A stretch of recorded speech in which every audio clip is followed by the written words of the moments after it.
São 17 setores que podem substituir o que nós chamamos de contribuição previdenciária.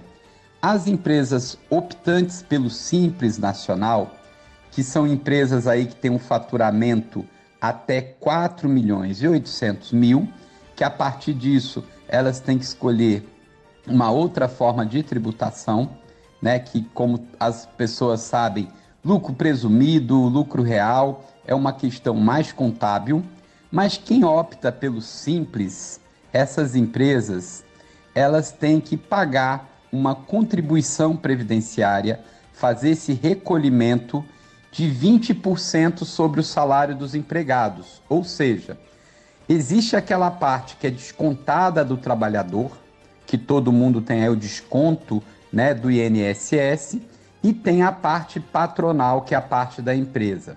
Foi dada essa possibilidade para que esses 17 setores não recolham esse valor, e sim uma outra alíquota, ou seja, um valor sobre a receita bruta, que tem a variação aí entre 1 a 4,5%.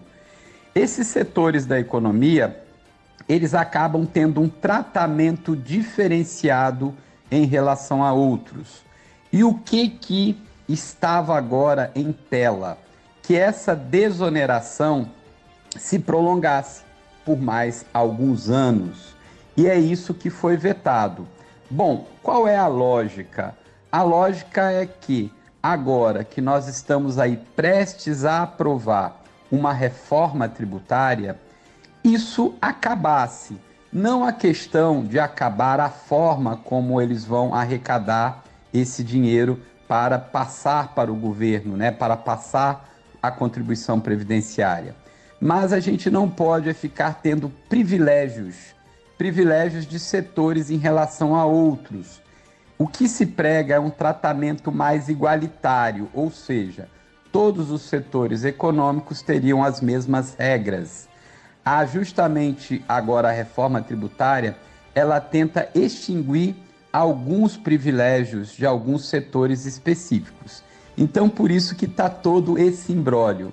Esses 17 setores, eles empregam uma quantidade grande de pessoas, aí cerca de 9 milhões de trabalhadores, e os empresários do setor dizem que essa medida pode prejudicar, né, aí o emprego, ou seja, que haveriam pessoas desligadas ou uma redução na contratação.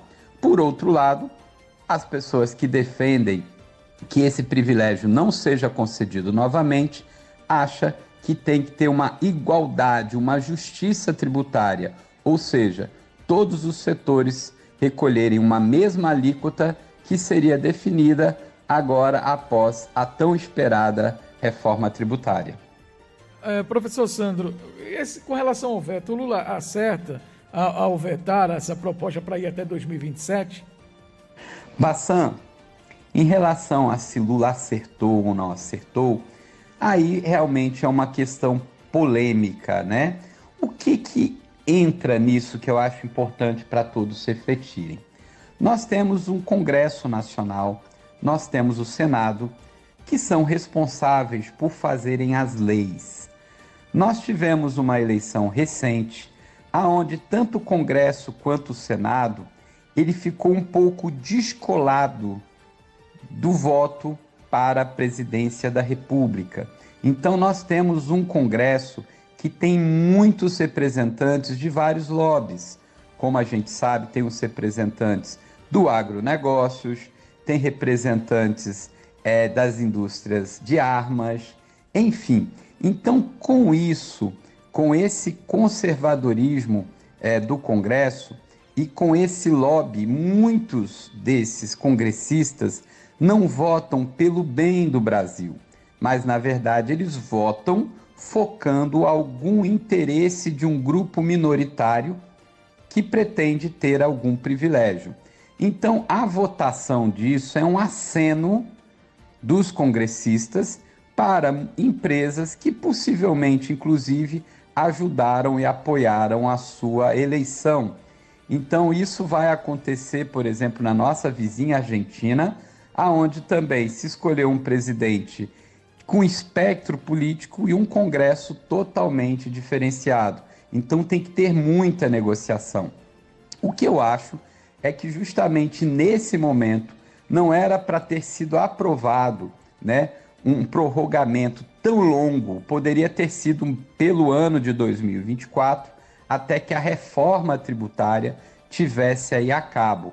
Ou seja, daria mais um ano dessa isenção e a partir de 2025 acabaria, entre aspas, com esse privilégio e teria uma horizontalidade na cobrança tributária. Nós sabemos da importância da contribuição previdenciária, a gente sabe que o INSS está com sérios problemas de caixa e abrir mão de recursos para o INSS também é comprometer a aposentadoria de quem está nos ouvindo.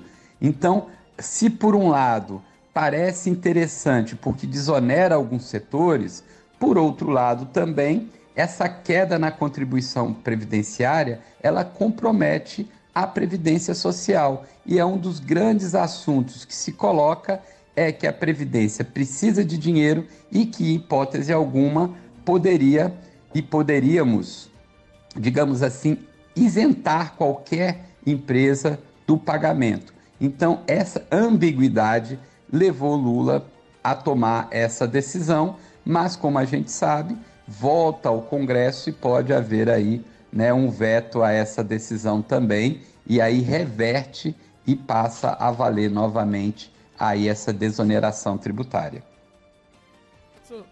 Professor Sandro Prado, obrigado pela participação, um ótimo dia para o senhor. Agora, 8h34.